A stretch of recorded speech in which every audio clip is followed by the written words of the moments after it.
सूरज एक ऐसा खगोलीय पिंड जिसको अपनी ऊर्जा का एहसास है, जिसके अंदर का तापमान अगर ना भी हम जाने तो बाहर का तापमान 6000 डिग्री सेंटीग्रेड होता है, लेकिन यह सूरज हर समय पृथ्वी पर समान ताप और ऊर्जा का एहसास नहीं करा पाता है। क्योंकि यह सच है कि उसके पास ऊर्जा है, यह सच है कि वह कुछ भी जला देने को सक्षम है, यह सच है कि वह अपनी ताप से लोगों को सुकून देने में सक्षम है, विटामिन डी देने में सक्षम है। लेकिन इस सूरज को भी समय के साथ ही चलना पड़ता है। न तो यह समय से बड़ा हो पाता है और न ही समय को पार कर पाता है।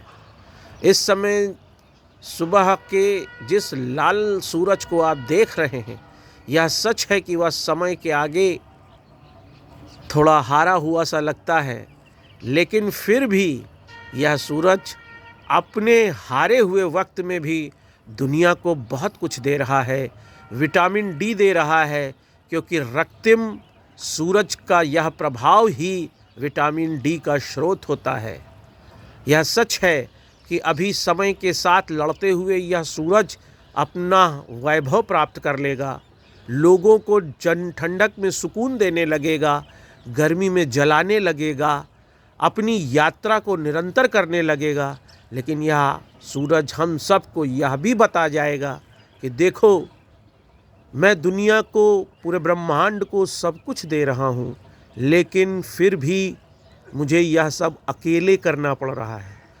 चमकता वही है, रोशनी वही देता है जो अकेले खड़ा होता है, जो निर्वात में खड़ा होता है।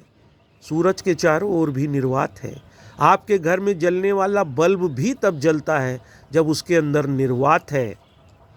तो जब भी जीवन में कोई कष्ट आए, आपको अकेलेपन का एहसास हो, तो आपको यह सोचना चाहिए कि हमारे जीवन में सूरज की तरह चमकने का वक्त आ गया है।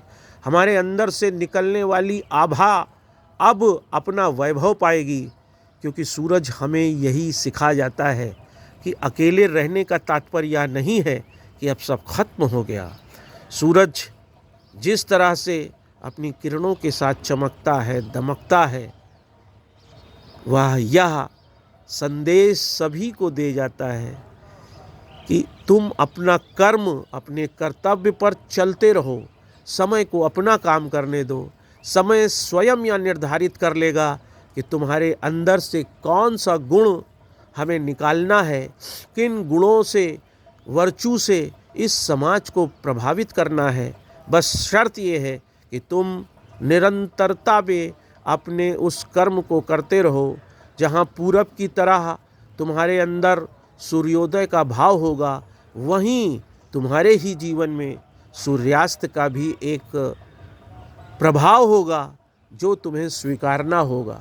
लेकिन निरंतरता के कारण सूर्यास्त फिर सूर्योदय में बदलेगा, सूरज फिर निकलेगा, और सूरज अपने निकलने के क्रम में फिर से संघर्ष करेगा, फिर से उस वैभव को प्राप्त करने के लिए, अपनी खोई हुई ऊर्जा को दिखाने के लिए कुछ समय पूरब से लड़ेगा, और समय के साथ वह फिर चमकने लगेगा। दुनिया उसके वैभव को फिर देखने लगेगी। यही क्रम है उत्थान का, यही क्रम है वैभव का, यही क्रम है प्रगति का।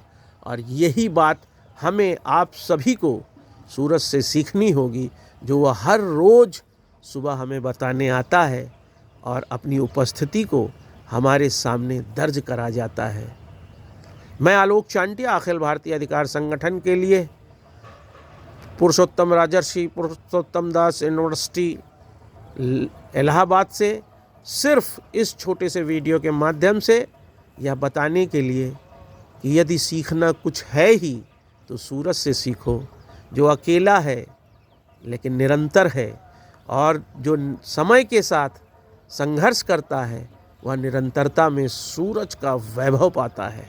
आपका दिन शुभ हो। इसी के साथ नमस्कार।